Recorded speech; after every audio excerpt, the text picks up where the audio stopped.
Bonjour à tous et bienvenue dans cette série de vidéos santé sur les principaux facteurs de perte de poids. Vous allez retrouver des éléments que vous connaissez déjà, des choses qu'on dit régulièrement à la télé ou sur d'autres chaînes YouTube. Ici, on va faire un condensé, un concentré de ces informations-là avec les bases.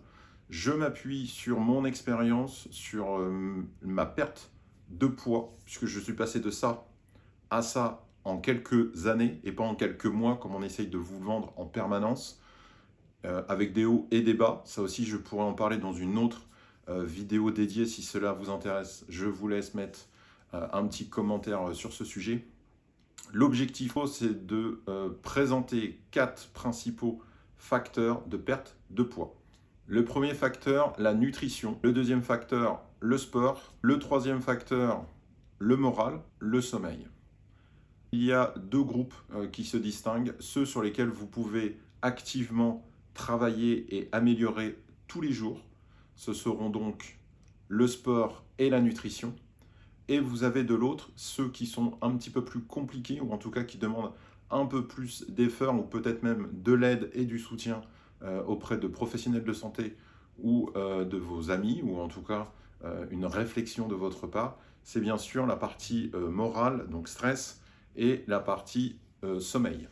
Tout au long de ces 4 vidéos, je vais vous donner à la fois des conseils et des astuces qui m'ont permis de perdre du poids et qui m'ont permis aussi de prendre du muscle si éventuellement ceci vous intéresse. Il y a des bases, il y a des choses qui sont simples, faciles, qui sont à la portée de tous et qui vous permettent très facilement et très rapidement de voir des résultats.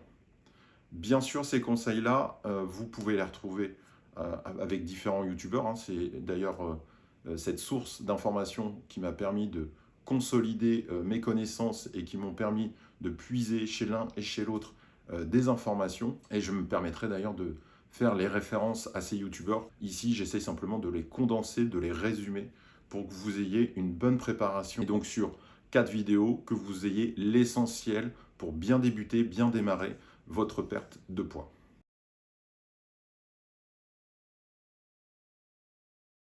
Le stress va accentuer votre perte de poids ou à l'inverse va accentuer votre prise de poids et donc va influencer les hormones, va influencer votre chimie interne et donc générer soit une prise, soit une perte de poids.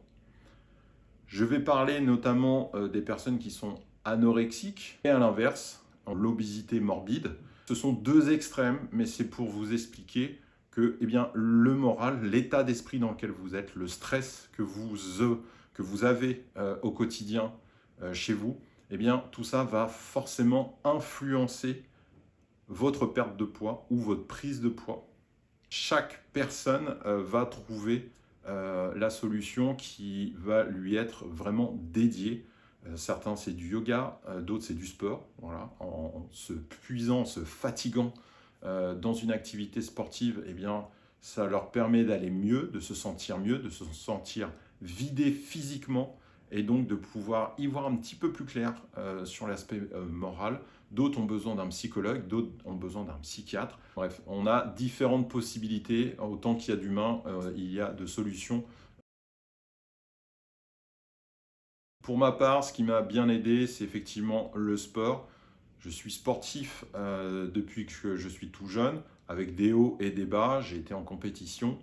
Mais c'est vrai que le sport me permet de me recentrer sur moi-même, notamment la course à pied, où j'ai presque 1 heure pour moi tout seul, où je peux m'évader dans mes pensées, dans mes réflexions, dans mon avenir, pour savoir ce que je veux faire, dans quel sujet apporter sur YouTube.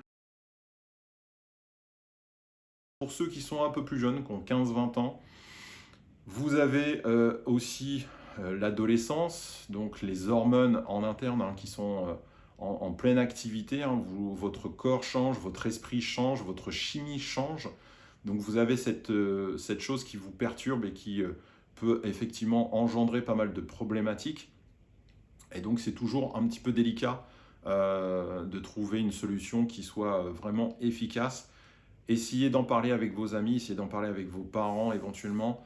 Voilà, essayez de voir quels sont vraiment les problèmes. Si vous avez déjà entre 30 et 40 ans, et voire plus bien sûr, mais je pense que si vous êtes déjà dans cette tranche d'âge-là, vous avez déjà trouvé peut-être une solution, ou en tout cas vous avez déjà expérimenté une méthode qui vous permet d'être plus zen, d'être plus calme, d'être plus posé avec vous et d'être en paix avec vous d'une façon ou d'une autre. On peut avoir de la famille qui peut être malade, on peut nous avoir un petit problème de santé, on peut avoir des problèmes au travail avec notre famille, avec notre conjoint, avec nos enfants. Bref, on a tous des petits problèmes, des petits tracas du quotidien qui peuvent nous manger, qui peuvent nous ruiner la santé et qui peuvent nous rendre vraiment très stressés au quotidien. Est-ce que ça vaut le coup de se mettre dans un état de stress supérieur? Certains me diront, je suis comme ça, je ne peux pas faire autrement. Libre à vous, effectivement, je ne peux pas aller contre votre façon, votre caractère et votre façon d'agir, mais je pense que vous pouvez faire ce travail-là, peut-être en étant aidé d'un psychologue, d'un psychiatre ou d'un sophrologue.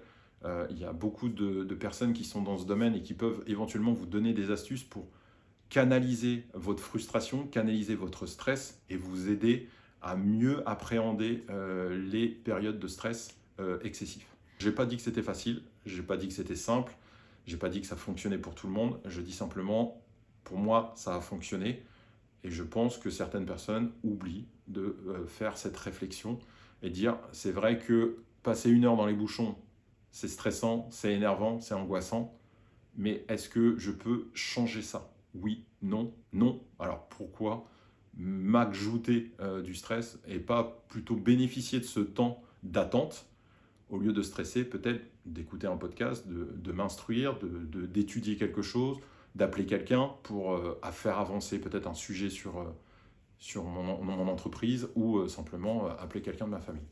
Voilà, vous pouvez essayer de prendre du négatif et d'en faire quelque chose de positif pour vous et pour votre entourage.